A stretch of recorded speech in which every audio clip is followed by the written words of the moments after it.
All right, let's do this.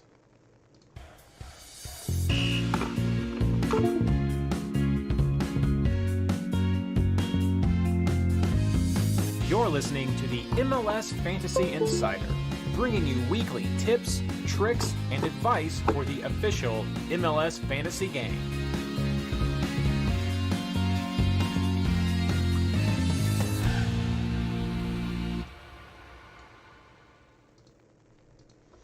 All right, hello everyone. How are you doing tonight? Sorry for the delay. Working with Baby Roo, and then my little stream deck here is not cooperating with me. So, oh, that's going to be annoying. So, just a little behind with getting some of the social stuff going. Let me also mute a Discord channel for 8 hours so that doesn't pop up again. Get some social going. So, hello, thanks everyone for joining us. How are the levels? Everyone who's in chat right now, what's going on? Eric, hey Charles, hey. Let me get the round 10 at MLS Fantasy. That says round 20. This is not the future. Sorry, y'all. Wish you could give you the future. The round 10 MLS Fantasy preview episode for tips and chat. Live chat. Bazinga. All right. Got some social posted with MLS Fantasy account and with MLSFI. Definitely appreciate any retweets there. I'm going to post over on the Discord. For those of you who are joining us in the Discord, Fantasy Boss Discord community. So yeah, I'm hoping that when Hudson said yes, sir, he means that he can hear us. So.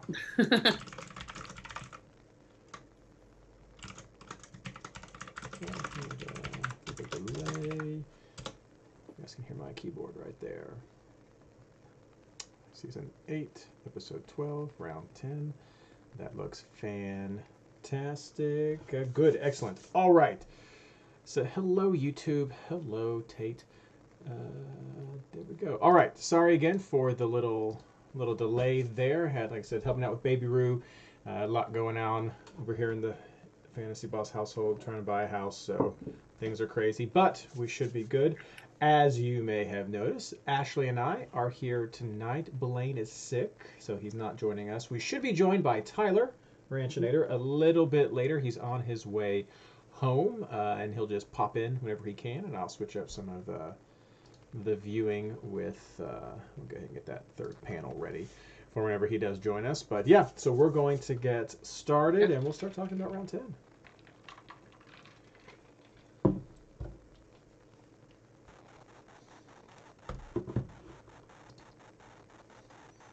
Hello and welcome to the MLS Fantasy Insider, our preview of round 10 of the MLS Fantasy season. This episode is brought to you by Roja Industries, the largest manufacturer of MLS red cards since 2022. Actually brought to you by the amazing Patreon supporters of the MLS Fantasy Insider. It's because of you that we are able to keep this project going, and we are so grateful for your support. I'm your host, Reed Connolly from MLSFantasyBoss.com, and tonight I'm joined by my partner in fantasy, Ashley Savage. How you doing, Ashley? Yeah, I'm doing really well. We missed Blaine, but it's nice to be here. That's right. A little token. Doing good from Blaine. Right there. Yeah, first and last intro for you today, Ashley. Hello to everyone with us in chat. As I mentioned behind the scenes before we started the episode earlier, nothing wrong with Blaine. He's just a little under the weather tonight, so he is not going to be joining us. We wish him speedy recovery right there. Little scratchy throat. We will be joined later by Tyler Norman, a.k.a. Ranchinator, from primarily the Discord forum of their MLS Fantasy Boss Discord, but also a new writer at MLSFantasyBoss.com with his newly rechristened Differentials article. You have to put a little twang there, differentials, to really make it work. I love it. I asked him to submit a picture to me for what that icon should be, and he's not done it yet. to be fair, that was just like 2 days ago. But if anybody listening has an idea of what we should use as the little picture icon that says differentials on it, shoot it my way. I was trying to find like a picture of the Seattle bench, like a good picture, like an empty Seattle bench. Yeah. But I couldn't find one that wasn't like at an angle or a weird view. I have one because we get to do season ticket holder events there, and you can sit on the benches. So I literally have. There we go. I should have just send it to you. Yes, that would be it. Go to the source. If you've got one that's better than that, shoot it my way. Send it to us on Twitter, and we'll get going from there. Well, as we wait for Tyler to join us, Ashley and I are going to keep on moving forward. We've got notes from Blaine, and we ourselves experienced the past fantasy round. So let's start talking about what we learned and how we did in round 9. Ashley, how'd you do? And chat, how did you guys do? Yeah, I got 90, and I'm really mad about it. I mean, I moved up overall. I increased in money. I moved up in Champions League, but I did one of those things where my entire bench hit, and I had to throw 4, I think, total with a keeper scrubs on the field because I had 3 8s and a 10, none of which you're ever really going to turn your nose up at. But I had Palacios, who I had to scrub and then regretted, and then a couple other, and that it wouldn't have made a ton of difference, but I already lost my first place in Experts Invitational. I held that title for 1 week. So mostly that's what I was mad about. So kudos to Donuts for having a clutch final 3 players in for LAFC. But yeah, like I said, I moved up in overall ranking to 70, moved up for Champions League to 65. So I can't be too mad, but I feel like I had kind of some missed opportunities and kind of some poor, bench selection. There were some players I probably should have benched over the guys I had to scrub in. So yeah. Blaine said that he had 79, and that was achieved without captaining Carles Heel. Overall, he felt that was not bad, but the captain pick hurt a lot. He was so mad that New York City scored 3 and Tati wasn't involved. I share that. Did you? I should. I didn't captain him. I did not captain him. I captained Heel. But I had 76 points. Yuck. That was my comment. I struggled with a good defense picks this week. I had New York's, I had Admundson. I had Lovitz, even though I wasn't super high on Nashville. I did roll with Lovitz. Then I took a flyer with Colorado as well, and that did not work out well for me. My biggest disappointment was my keeperoo didn't work out. I took a little fun one and had Breza on the bench just to see if that would work, and I backed it up with Galese because I was like, oh no, yeah, it was worse somehow. Yes, in what world? It was worse somehow, and so I ended up with 2 instead of 4. But I mean that's really not here or there. That one when I saw was kind of like, whatever, that happens. I was hoping for something a little bit better. Pretty sparse on the clean sheets in general this week. In general, I was satisfied with my midfield. Lowest was Pozuelo. We talked a lot about the dangers of Paz last week. I decided to roll with it. Got a 4, whatever. But I had Mihailovic, DeRussi, Rodriguez. So I had some solid scores there, a couple 8s and a 7s. And then I did Captain Heel. I had Jimenez on the bench, so I got those points from them. And then I did have Tati. I had him on the field. I didn't have him in the bench. I felt pretty solid about Tati. I wasn't necessarily expecting more like a brace or anything, but I thought he was good for at least maybe a goal or an assist during this game, something like that. He did miss 2 sitters, like full blown, open net sitters. It's kind of like Mukhtar not hitting. I don't know why he didn't take a PK. I know he missed one of the previous week, I think, or 2 weeks before, but those feel like missed points, right? Like I don't exactly. It made the choice make sense, but it didn't equate to points. So seen a lot of scores in chat, some low to mid, high to mid 90s, some mid 80s. There's some other mid 70s. So I feel like a score in the mid 70s to the 80s was probably average for people who are trying, like legitimately trying to be competitive. If you were hitting in that high 80s to the 90 or plus mark, definitely in the 90s or higher, you should have seen a rise, I would imagine, depending on where you are in the rankings. That was definitely, I think, a good, solid score for this round. 70s, probably average, like me. You had some good scores. You missed out on some of the positions. Didn't quite work out. So just not really happy with that. Tyler had 88. He captained Heel. He had 3 Colorado defenders, though. So that not his best day right there. That's the danger of going heavy. I mean, it's boom or bust. I struggle doing it. I struggle doing it. Yeah. I can't boom or bust. I'll do 2 sometimes. Usually, I like to do the method of stacking a keeper with a defender. So I kind of have those 2 defensive units is where I'll go. And that's my comfort zone too. He did pick Lucho over Paz, so that was a good shot. I struggled with that myself. He was in one of my versions, but ended up going with Paz at the end. Second last. You had Hollingshead, didn't you, Ashley? I did not. Oh, so he was in one of your versions that you shared. He was in one of my drafts, but I had to scrub everybody out because my bench hit so early. Okay, so I had no, and I probably wouldn't have kept him. I would have pivoted to Palacios. That's who I had in a different draft. But I hate that Blaine's not here because we have to say it on the broadcast for that game last night. John Strong said that Ryan Hollingshead is the highest scoring defender in MLS over the past 5 years. And I just about lost it because, I mean, you got to give it to Blaine. I don't know if he's listening. I'll text him later if he's not. But I forgot to tell him about that until you just said that. Yeah, he's the best left back over 4 years. That's what he said. Yeah, well, got it John, on the sheet. John Strong agrees. So does Stu Holden. There we go. Ranch definitely also Tyler has a comment he would like to make about Colorado and Barrios, but I'm going to save that for him for when he comes because I promised him that he could make that comment, and I also promised him that I would not fire him after he made the comments. So, teaser right there. Ashley, tell us about what... I'll start out first real quick. We'll talk about our takeaways. My one takeaway was I had questions about Nashville going into this week, and I think that held out. Philly is a tough team, and there were some questions about what happened during the game, like why didn't Mukhtar do this and all that, but it was a 1-1 game, and so I feel a little vindicated in some way. I mean, I guess maybe that's too much. I didn't get a hard pushback, but I don't know if that was as popular of opinion this week as like grabbing Mukhtar. But he was not on my team, and I felt good this week. But yeah, that was a good feeling to not fade Nashville, even though I didn't win Lovitz. That was just sort of my defense bench didn't work out. So what are my options? Let's throw Lovitz there and see what happens. And he got a 4. So good for him. Ashley, what were your takeaways?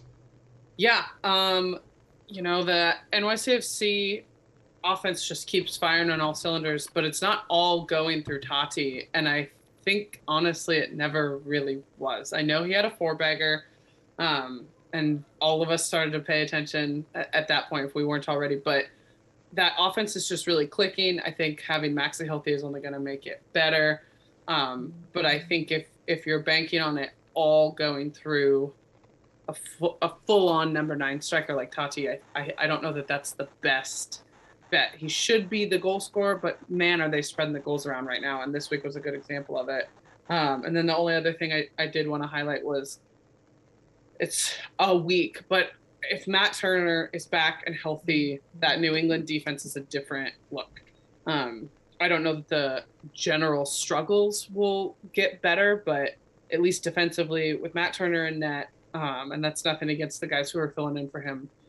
It's just a differently run team. But the kicker is he's only here through the summer transfer window, right? He's heading over to Arsenal. It's my understanding, and someone please correct me if I'm wrong, that he won't be finishing out the season. So enjoy it while it lasts, and I think that it does help legitimize that defense a little bit more having him there. Blaine would like us to highlight that TFC are bad at defense. That's exactly how he wrote it. I don't think there's any other way to say it or to emphasize. I think some people, hopefully not this week, but at least last week, felt trapped to, but they're playing Cincinnati and they're playing them at home. Please just don't pick up their defense. Please don't think that Bono is a good cheaper keeper.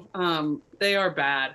And then Blaine would like to, I'm going to argue with you for Blaine, where he says that that Nashville Philly game was a defensive battle and everyone should have expected it to be low scoring, so that we probably shouldn't judge Nashville midfield, Nashville defense too harshly for it. especially as they continue on this homestand and these home games in this brand new amazing stadium. So, and I think that's fair. I mean, and because as I was just saying, I faded Nashville attack mostly for that. That was not a hit at Nashville. No, 100%. I mean, that was Philly's tough. And so, I think that's a very good takeaway for people to consider going into the future, is that this isn't, Nashville's not what they were. It's Nashville's come off of, eight weeks of away, first road game against a super, super tough Philly defense. Home opener. Yeah. It's who my ELO rankings have as the top team right now. I know that varies between the systems, but yeah, Philly's a tough team. So that's definitely a perspective that everyone should keep going forward. Tyler also provided us with some feedback here. He says that he rated Miami too high, DC too low, and DC too high and New England too low. So that's probably fair. Yeah. I don't think we suffer from that. We talked about Miami getting better, but I talked about Campana and how I'm developing a fantasy crush on him, but he got hurt after 12 minutes, so we'll see. Exactly. We'll see how that goes, how that impacts them. I think he was kind of the spark that was building there. Yeah. But yeah, I mean, that was a road game in New England. I know they beat New England at home a couple weeks ago, but going to Foxborough is different. So exactly. Yeah. Exactly. Yeah. New England was doing much better. And he said, broken ice for New England? I don't know what that means. So. I think he's saying what I'm saying, which is that hopefully things have changed. They're righting their ship. He can correct me when he gets here, but yeah, we'll see. Yeah. We'll see. But so those are some of the takeaways that we had going into this round. I mean, we're getting to the point where we're getting more data for teams. You can track more of the bonus points that teams are making. And so in general, you can start relying on more of those stats that are coming out to see where consistency is, to see who the set piece takers are. That's what you're going to look for. And a lot of these weekly takeaways that we're going to have are going to be sort of minor things, looking more at form, looking at some of the injured players, who are the good backups. That's what we're taking. But a lot of that early season, the questions are starting to get answered as we're moving closer to the first half of the season being finished. Mm-hmm. Yeah. All right. Well, Tyler will be joining us shortly, but until then, let's take a quick break and get into our housekeeping. And also with hope people don't hear my child screams in the background. I don't hear it. I thought it was my kid. Oh, well, there we go. My kid's yelling at Spencer's. There we go. All right, let's get on to our housekeeping for round two. And a quick pause for those who are joining us on YouTube. You may notice a slightly different scarf that I'm wearing. It's a shade of green, and that's for Lexington SC. No, that doesn't stand for soccer club. That stands for sporting club, which is nonsense. But it's my local team that's just about 30, 45 minutes north of me, have a USL2 team. And so I just got this scarf in the mail, and I am sporting it on the show Pun intended. Tonight. Pun intended always. For those of you in the podcast, go to YouTube real quick, check it out. It's right there, or just search for us online. Don't search for Lexington SC. That'll search you for Lexington, South Carolina, which is wrong. Just search for Lexington Soccer Club, and ironically, that'll find it for you. Anyway, let's talk league leaders. Just going to do the Pro Rel League tonight as I get everything sorted out so that we can talk about the full breakdown next week. But so Pro Rel Champions League, there's been a shift, Ashley. There has been a shift. Yes, Patrick Smith, who may be with us in chat tonight, I don't know, but Patrick Smith, who was on the show with us recently, has fallen. No longer is he at the top of the Champions League. He's close, but I believe it was Tyler who took him out this week, and he is now 8-0-1, and there is another team that's 8-0-1, and that is by our good friend from Discord, Donuts, who is on top by points. So he had a banger week. He beat me in Experts Invitational. He got a 106 this week. Great week this week. Yeah, no, that's an absolutely fantastic score. It was hit or miss for me. Like, I got 76, and so I was kind of like about that. But I had a mix of successes with my head-to-heads. Won my Discord, won my Pro Rel Champions League, 76-71.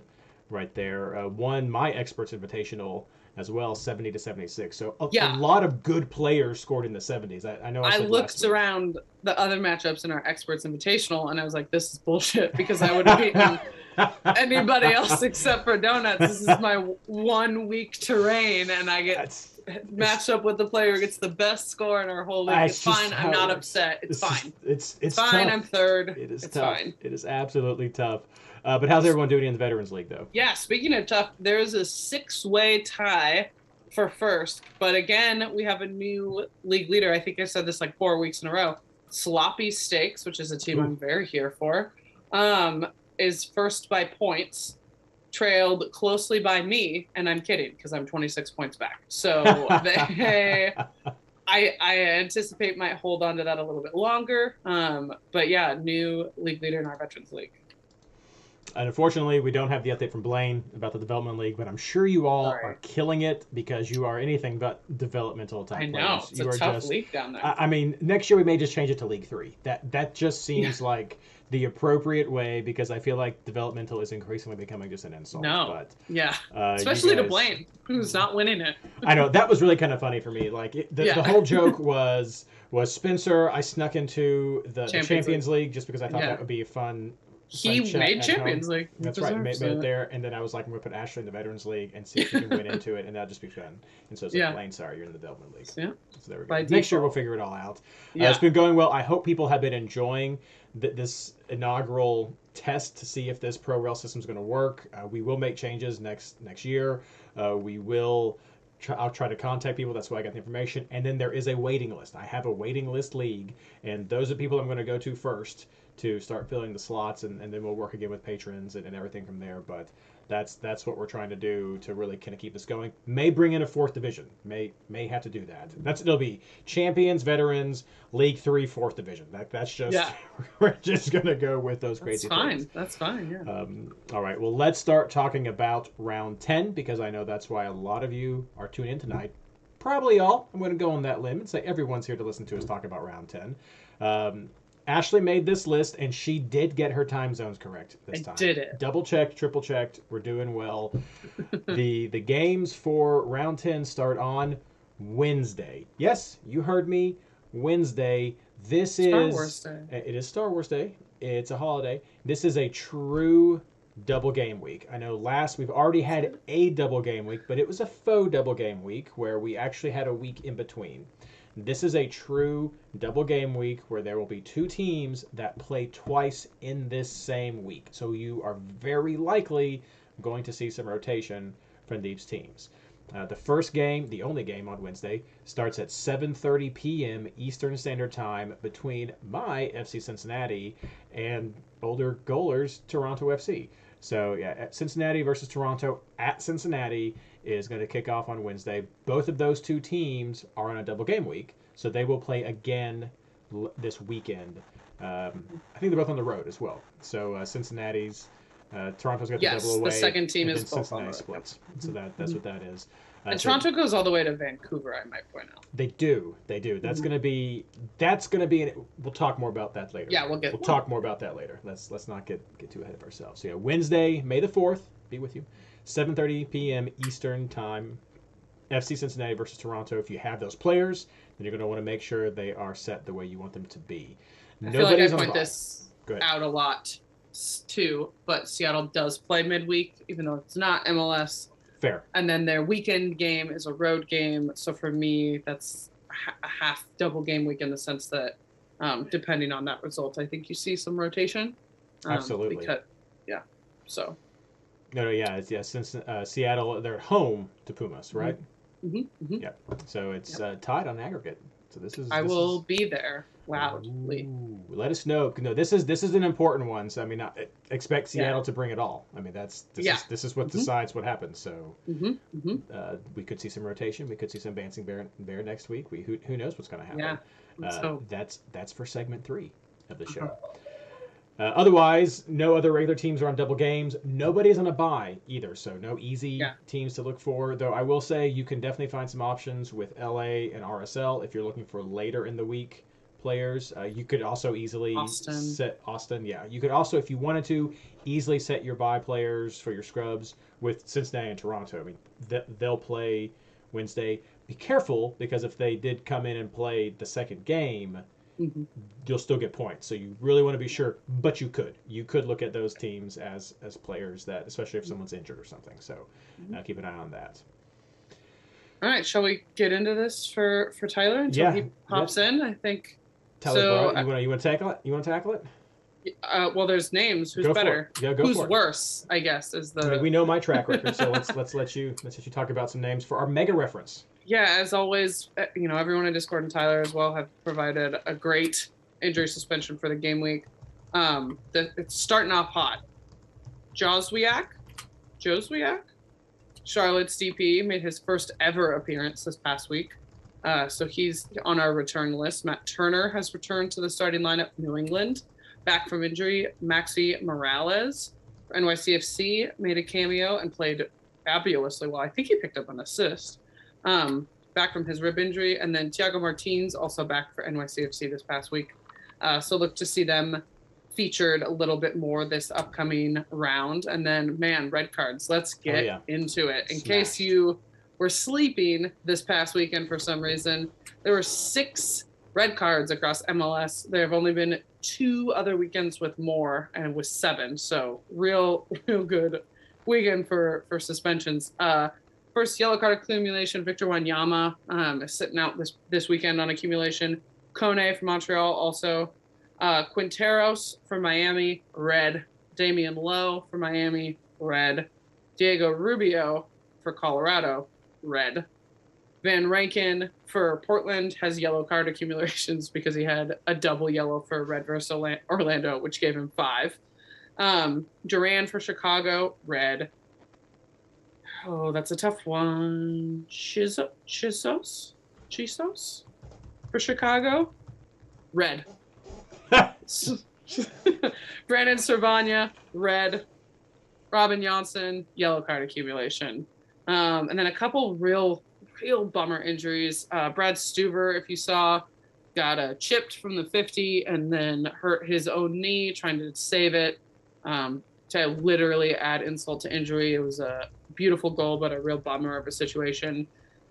Really quick, can I segue for one hot second there where Brad Stuver got hurt in like the 9th minute, I think that was, when Ferreira from Houston chipped in from the 50. And Tarbell came in. But Tarbell got 9 points on a clean sheet because he played the amount of time to quantify. I love little glitches like that. It's not a glitch, but it doesn't happen very often. Chris Mavinga looks like he has an upper leg injury. Cordoba from RSL, also leg injury. Campana, my fave from Miami, lower leg injury. Not sure how serious that was, but it looked kind of gnarly. Mabika, hamstring. Moreira from Columbus, hamstring. Vanderwater, ankle. And then perfect timing. Tyler also says that Blackett from Cincy is on a double game week, but he's on yellow card watch or warning. So if he picks up a yellow in that first game, he'll be out for the weekend. Just if for some reason he is on your radar. And then, like I said, Seattle plays midweek for CCL. So look for some possible rotation from them come the weekend. Hi, Tyler. Hello. As we're now joined by differential Tyler Norman. Just finished going through the breakdown for the injury updates from our mega reference, and as Next says, it sounds like it would probably be easier just to list who is available for round 10 instead of who is. I think it's a pretty low list. There were some good returners on that list. That made me feel optimistic. Yeah, I think it was good. I was trying to mess up whoever is going to read it with all the names. It was me, and it went okay. It's she host, by the way. See, I knew. No, it felt terrible. She host, Joswiak. That one I got? No, it wasn't J. The J isn't pronounced. Joswiak, I think that's how it is. Anyways. I didn't even try. He looked at it and said, nope, Ashley, you're doing this.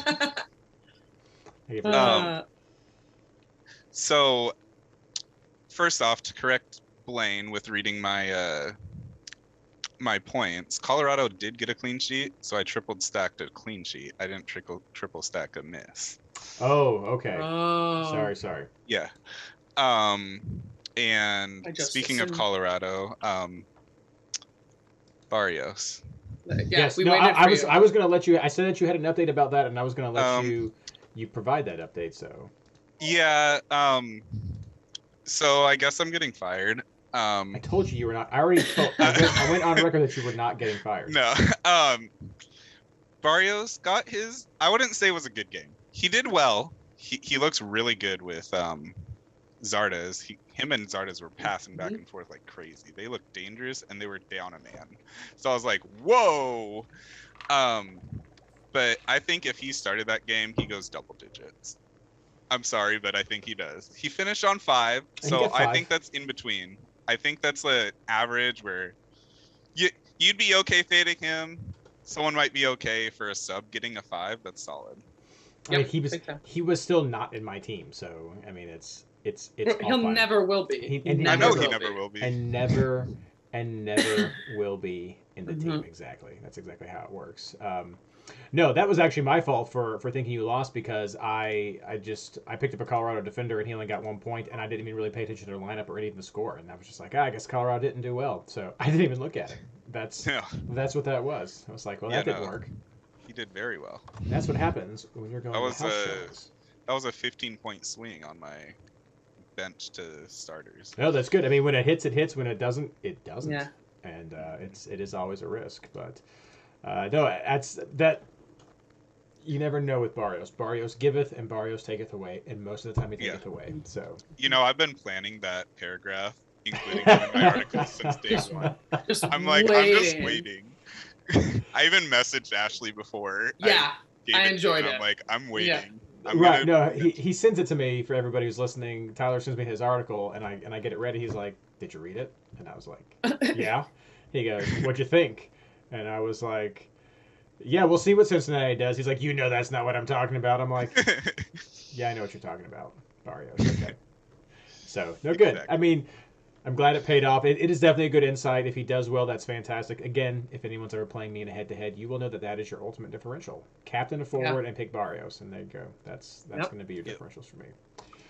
All right. Well, thank you so much for getting that worked up. Thank you, Ashley, for reading through that. If anyone wants to keep up to date with our mega reference, just head over to Discord, the MLS Fantasy Boss Discord. The easiest way to get there is at mlsfantasyboss.com/Discord. It's free. It's fun. A fantastic community that continues to grow. Focus on MLS Fantasy.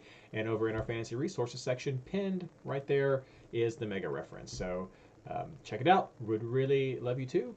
But up next, we're going to start talking about our player targets for round 10. Okay. Good timing there, Tyler. So we'll get into this. I didn't do the majority, so we'll see. I'm sorry. I tried to for some, but they weren't all in there. Yeah, you're fine. You're fine. That was me being slacking. All right, let's start out with our player targets for round 10 with keepers, defenders, and maybe clean sheets. As always, Blaine is not here. He gave his quick update, though. For clean sheets, he likes New York City, he likes New York Red Bulls, and he likes Nashville. For keepers, he is targeting FCC, which I agree with. Whomever is starting with FCC, it's reported to not be Khan again, but FCC to Willis. He wants to see the double score, and then he'll decide. With defenders, he wants double game week defenders. He's also targeting Callens and Nashville, the best player he can get for his remaining money. Quick update there. I'll let you go into more depth for anything, Ashley, you'd like. So who are you targeting? Yeah, I'm going to go on a mini rant. I promise I'll keep it short. I hate FCC keeper to a single game keeper. Here's why. Because I haven't seen anything conclusive enough about Khan's injury. So if you start, and now he wasn't on the bench this weekend, but he is clearly their number one. So if he's healthy come the weekend, he's going to play. Yep. So what makes me nervous about that is unless he's in the Wednesday game, from what I've read about his injury, there's a good chance he could still be there on the weekend game, but not on the Wednesday game. And then you're picking a single game week Cincinnati keeper, which is no one's first choice. Sorry, Reed. So for me with this one, I feel like you need to be super diligent before you throw in whomever is healthy in goal for FC Cincinnati and know for sure that Khan might not be back. It will not be back for the weekend. And again, I haven't done too much of a deep dive, but from what I've seen, it's week to week and he's been at training. So that makes me a little too nervous for that. So I'm doing something possibly equally crazy. I also like Red Bull. I like Cornell. He's a little pricey. I am doing a reverse cheaperoo where I plan to have Cornell on my bench. And if he doesn't hit to save money, I'm looking at doing Tarbell for Austin, who I also like for clean sheets this weekend. He's cheap. He posted what ended up being shutout points for Austin at Houston. Austin is the last game of the weekend, which I don't love, but they're at home against the Galaxy teams that's not scoring well, and at home they've been doing really well. So I'm doing kind of a reverse cheaperoo right now. It might change if I kind of move some money around. I like Minnesota for clean sheet this week. I like Austin, but again, I always kind of fear those final games. I like Tolkien specifically for Red Bull. For double game week defenders, I struggle. I think I like Alvis Powell the best because I could see him getting assists. I don't love either of these defenses for shutouts. But I think if I'm going to go with any FC Cincinnati player, I wish it was Matarrita, but he is injured for the rest of the season. But Powell, I think, would be who I would do as a bench play. And then I also kind of like NYCFC. I think that their matchup is decent. I don't really trust Sporting on the road in that environment, on that small field. But they're kind of towards the bottom of my list because they're not really keeping goals out. I know they just posted a shutout this weekend, but they've been letting goals in off and on. So, and I don't know how hurt Amundsen is, or if Maxley Chanot's coming back in. Those two things would make a difference for me if I pick up a defender from them. Tyler, what about you? For a second to build off that, I'm pretty sure Thiago Martins is the starter over Chanot regardless. Do you think so? Is he? When all three were healthy, he was starting over Chanot. Okay. So I think that's just, in general, he's going to start over him. And he just came back this past week, so. Yeah, they came back at the same time. So I know you all just said never Cincy. I think it depends. If Khan is in net, I'm 100% going Khan. That I'm fine with. That's kind of my caveat. It just depends on the injury set. Yeah. I think you never go Bono as goalie this week, and I agree with Patrick where it's kind of rough with DGW goalies and keepers, but at the same time, you get a double chance at points. Yeah. Sure. Yeah. So I really want the Cincy keeper because it gives you more options afterwards, and I'm looking at Willis or Yarbrough probably as the fallback. Mm-hmm. Those seem like the easiest games. And then defense-wise, I'm looking at Lovitz. I'm looking at Charlotte's defense. Probably Fuchs because it looks like he's on PKs. I don't know why, but I guess they have a defender on PKs, and that's always a plus. And then I just went for some bonus point guys, so Schlegel, and then I'm looking at some sort of NYCFC, whether it's Callens or Martins or who's their right back? Not Amundsen, the other one. Who's the left back? Gray? Well, yeah, Gray. Good cheap option. I also think they're really good for the front end if you don't want to go a double keeperoo for double game week keeperoo. Sean John is a great front end of the keeperoo on your bench because I think they have a really good clean sheet shout. I do too. Yeah, I think you guys touched on a lot of them. I absolutely agree with what Tyler says. Is if it's Khan, I'm 100% the FCC keeper for that shot. The thing about Toronto you're also banking on is that they're going to keep a clean sheet against Cincinnati potentially, which Vasquez is very likely going to be available for this game if he's playing. There's a better chance of scoring. He's just going to start shooting. We've seen what he can do. And Toronto is leaky, so that does hurt their chances. And they're on the road. Then they've got to fly all the way back for Sunday to go to Vancouver, which are also, again, banking on the road team. But you're banking against the Vancouver form. So it's really, really risky right there. I'm on the bubble about even having an FC Cincinnati defender. I think you're right, Ashley. It's likely Powell is your best shot.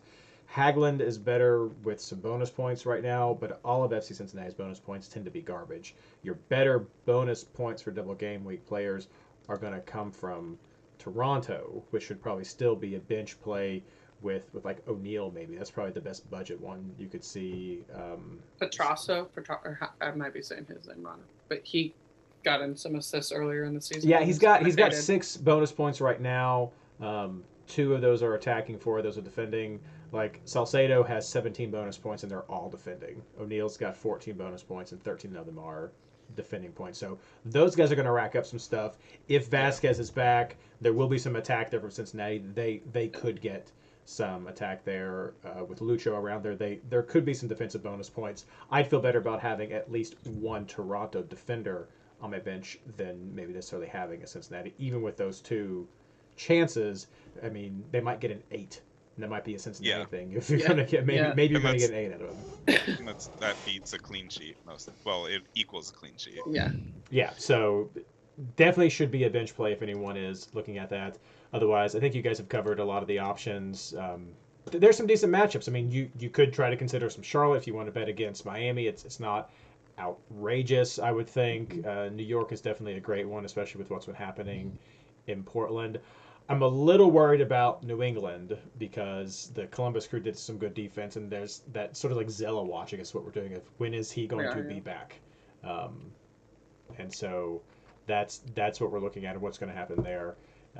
You may take a flyer on Minnesota if you wanted to do that. So there's definitely some options. Dallas may be a great team depending on what happens with Seattle in their CCL game. So there's definitely a lot of flexibility for people have with their defensive options if you don't want to go with a double game week player or you want to get some just spice some variety into your team. But I think you guys have covered a lot of the main ones that we need to hit tonight. So let's move on to midfielders. Ashley.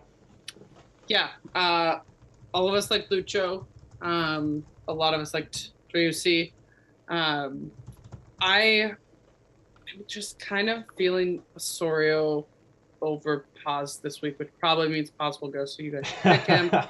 I don't know. I kind of like it a little bit more. I think that either one of them will be a bench play for me. I think that I'll start Jimenez. I know we'll get to that in a minute. And bench the midi, which is not what I usually like to do, but the kind of inconsistency is making me want to do that. I like Morgan for Red Bull against a kind of banged up Portland team all the way across the country. I like Driussi. He looked really good against Houston, and now they're back home again against a kind of weaker LA Galaxy team. I do still like Heel this week. He's the more he goes up, the more I hate to pay for it, but I like the matchup. And then I also like Mihailovic. He's performing really well, super consistent home game. So those are kind of the ones that I'm looking at right now. Yeah, Blaine agrees with all of those. He's also looking at New York City FC. There we go. Options, maybe Maxey. He's really looking at the lineups to see who starts there in that number 10 spot because he's considering that. Otherwise, on par with what you were saying. Tyler, what about you? Before I start, I'm just going to throw this out there that I think Mihailovic is a trap this week.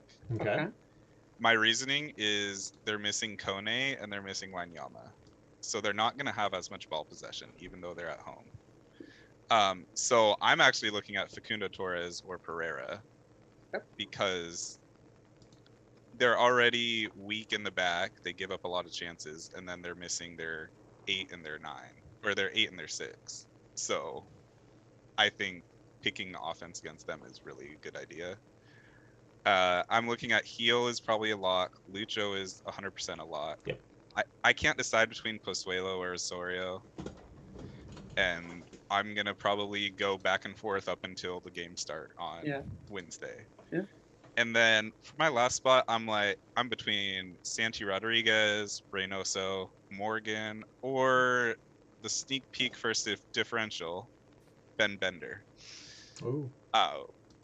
Kind of been eyeing Bender. I know that I didn't grab him when he was really hot, but I think this is a favorable matchup for him, and it could be the week to grab him. He has been in and out of the starting lineup, though, which is why I would want to watch it. He is the first single game week game, though, so it's easy to pivot. I want to shout out a name you just said that I hadn't thought about, and I think is a good consideration for single game week, just Ray, who put in a lot of work in that LAFC game, even though it didn't come out on the scoreboard, and he, up to that game, looked like he was really starting to hit a stride. And they're going to be playing at home against Cincy, who will have already played midweek. So I like that shout a lot. I think those are good options. I am going to throw in a different player to consider that we haven't talked about yet. Of course, I mean, Lucho was first player in the team. No doubts about that with this double game weekend and some good options there. But building off of this Pozuelo-Osorio discussion we're having, I'm giving a look at Bradley, which... defensive midfielders, double game week. This is where we often say these players have decent floors. Now, Bradley's floor's been around 3 this year, which is not awesome if you're looking at a 6 potentially for a double game week. But he's had a couple of assists. He had a goal a couple of weeks ago. Don't know if I expect that, but Cincinnati, Vancouver, if Cincinnati's more attacking, that could be opportunities for Bradley to be more involved. You get a game where he gets a 7, 6, 7, or 8. And all of a sudden you're looking at potentially double digits for that. Bradley could be an option that you could look at as maybe a more safe potential of, I'm not relying on these offensive actions to get him. If he gets those defensive bonus points, we can rack it up. So there's a third player to throw in there for Toronto as an option with that defensive midfield. I also agree though about Mukhtar, not in my team either. And in addition to what you said, Tyler, RSL's defense isn't horrible. Like they're good. They've struggled with their attacking pieces, but they've got solid players there for their defense. So they're on the road. Definitely understand that. They're going down to Nashville, new stadium. Could very well be scored against. Would expect them to not necessarily keep a clean sheet. I'm not looking at them for defense, but could provide struggles to Mukhtar. So I think there are some other players that you could look at. The double game week guys easily slot in there. Heel with the form he's been getting. You talked about Drusi. And I'm also considering Reynoso for that second game against FC Cincinnati. We'll just see what they're able to muster with this double game week. I think he's got a shot at he's worth the shout out for this week. Just running down the list real quick. Some of the names I've also seen in chat. Looking over at Morgan with Red Bulls. I like him. That's that. Mihailovic with Montreal, one to consider. Again, Dallas. Everyone's upset that I said no Mukhtar. He's not on my team. He's not on mine either. Not on mine. My argument is I understand he's probably their best player. Yeah. He's splitting sets with Lovitz, I believe. Mm-hmm. But he doesn't have PKs. So he always did. I feel like that's on the broadcast they were saying Leo has been practicing PKs for the last 2 weeks. After he missed his at Sporting, they said. For the last 2 weeks he's been practicing the PKs. I, as you guys know, tend to look at things a little with emotion in mind. I do think that they'll have been disappointed not to win that home opener, and I would anticipate an equal fervor from them. Sure. If that makes sense. You're anticipating a NYCFC response? I mean, no, I'm not gonna go that bold. I'm just saying I do think that the draw will have lingered with that sellout, and I think that they will probably still have 30,000 people in there. That place is super loud and amazing. It wouldn't surprise me if they come out with the same aggression and energy that they did against Philly. And I don't know that I think RSL is Philly. Probably not. Definitely not a scrub. But I'm really more interested in Nashville for round 12 when they've got the double home game. Oh yeah. Montreal, Atlanta. Yeah, that's a 3-time. I think that's a much more appealing. Where I'm like, yeah, give me Mukhtar for that one than I am necessarily for this week. Probably not on the road next week when they're at Houston either. So. But yeah, no, I totally get it. Those fans want to win, and this team can get a win. This is a quality team that's just had some bumps. But I think fading Mukhtar is not ridiculous this round, if you're considering that. I'm starting to get a bad feeling that NYC popped back against RSL, and now Nashville has RSL. We'll see. That's a good reference for so close to Star Wars Day. So. We'll see what happens. Mixed in chat as well, so let us know who you think, where you fall, Mukhtar or no Mukhtar. Just hit us up at MLS Fantasy Boss, at MLSFI. Let us know what you think. That'll be a fun little conversation for this round. Let's move on to forwards. Tyler, we'll let you start this one since you haven't. All right. I feel like even though he burned me last week, Taddy is still the go-to with NYCFC. If there is a high-scoring game, he's more than likely, like 9 times out of 10, gonna be on the score sheet. Yeah. So I think with him playing a weaker defense in SKC, he should definitely be a lock on your team. Jesus Jimenez, pretty easy pick this week with double game week forward. That's hot. And I'm not sure on my last one. I'm between Swiderski or Jesus Ferreira. As much as I don't want to bet against Seattle, I think with a rotated team, Jesus Ferreira is probably a good idea. And then Swiderski is just kind of that beginning first game, get to see him if I want to throw him on the bench. Also, for Blaine, never Vela. He still had a really bad week. What do you got, 5, I think? I think he got 5 last week. Yeah. People are still hyped on him. No, this guy... They're playing Philly. He's a day of the past. He's a day of last year, 2 years ago. Don't. Never Vela. All right, anyways. Situationally. Next. Nope, never. Situationally Vela. Never. He had another favorable matchup, and he didn't do anything. Yeah. Well, because Ryan Hollingshead is better than and now, especially now, they're playing Philly, so never Vela. Ashley, who do you have? Yeah, I also like Tati. I mean, normally, you get a striker that gives you a 2, you just dump him the next week. But I just feel like NYCFC continue to get hot, and he's the one that I want to have. I also like Jimenez. I think that's a must slot. And then I watched a little bit of it, and I understand that I might get some heat for this, but I really like Gyasi Zardes on the road at San Jose, who is leaky and a little crazy, and he's 5.2 million, and I think he's hungry. He had a goal called back. I think he only went 60 something, so I don't know. He's not going to go 90. I would never start him, but as an ode to Blaine, I'm considering it.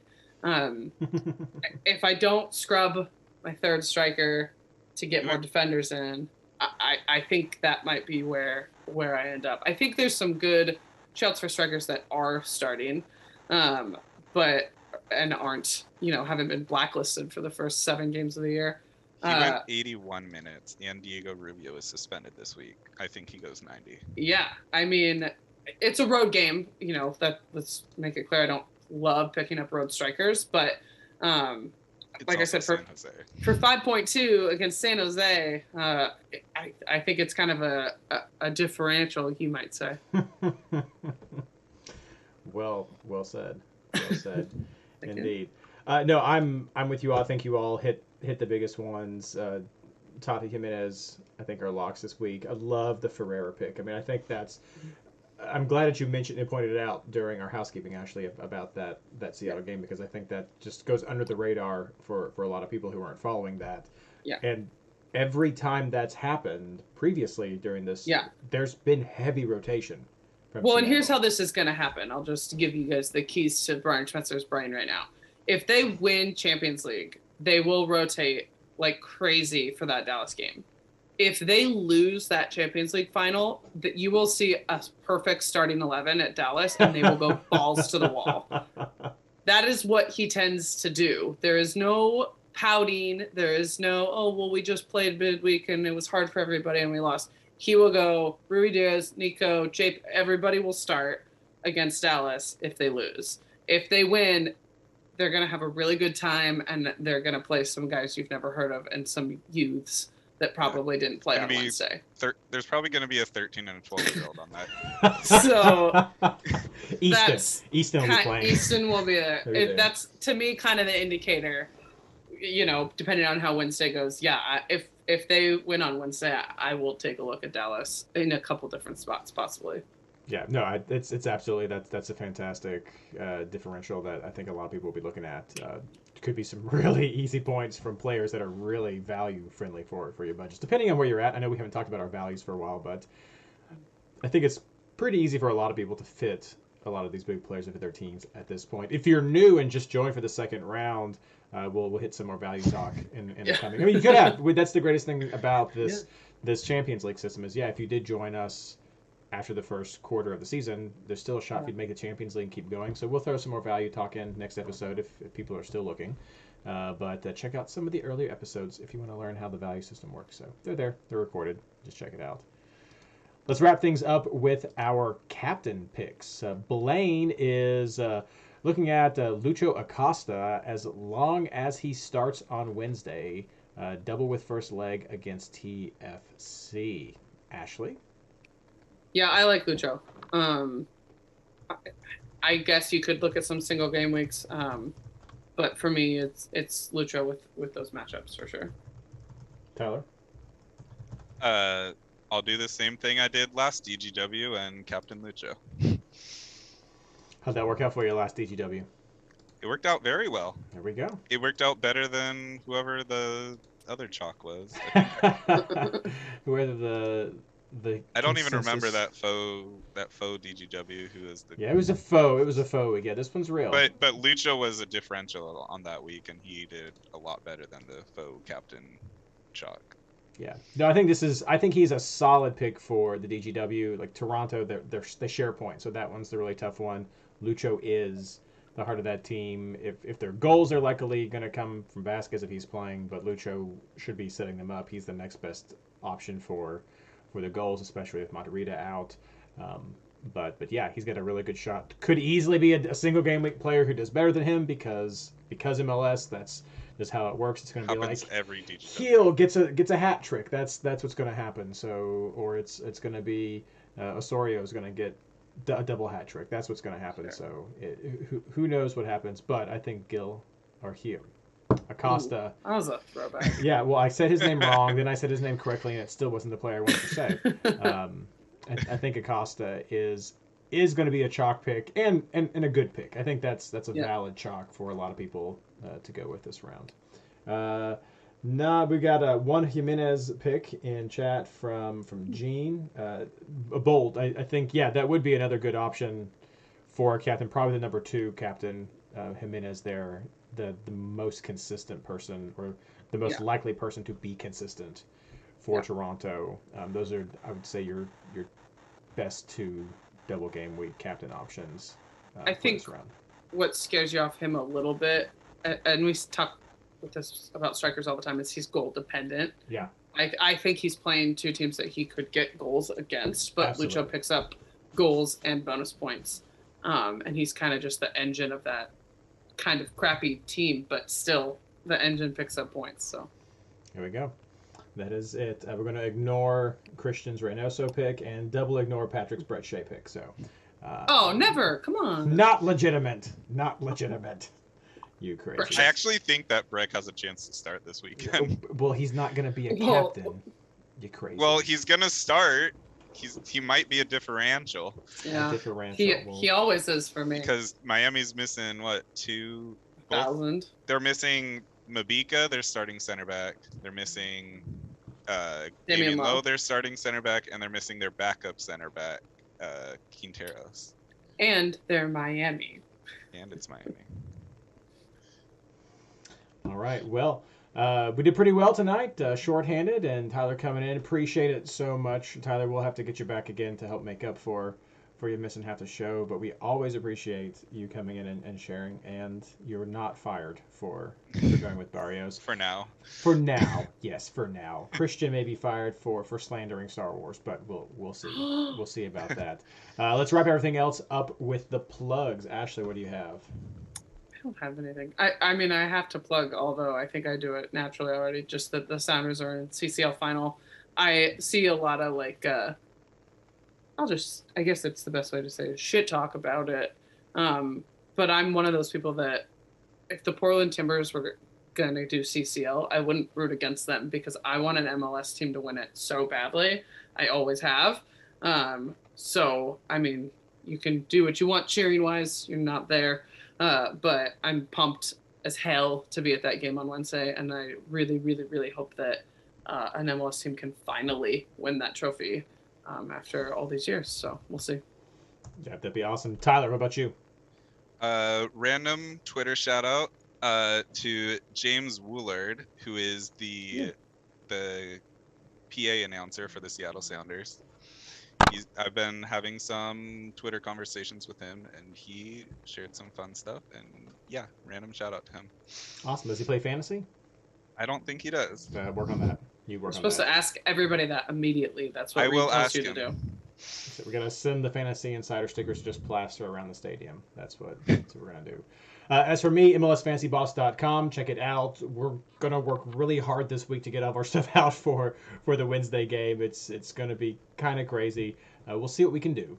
But yeah, check out MLSFantasyBoss.com for the articles that we have, including Tyler's Differentials article, and of course the easy way to access the Discord server, MLSFantasyBoss.com/Discord, the best fantasy community on the internet, guaranteed 100%, always growing. I have not looked at the member total recently, but it's either at 2,000 or pretty darn close to a couple thousand players who are here to have fun and interact, and just a great supportive community that's friendly for the players. So check that out. And of course, if you're interested in learning more about how to support this podcast and our ongoing fantasy project, head over to our Patreon page, patreon.com/MLSFI, to find out about more about that and the perks and things that we do over there. So it's great. You can hang out with people like Patrick, depending on where you're at. But we have a great community there as well, and fun little perks with our league. So, but yeah, a lot's going on. Don't forget, Wednesday is the start date. Real double game week. Tiny, dipping your toe into it, but don't get caught off guard by that on Wednesday. And as always, good luck.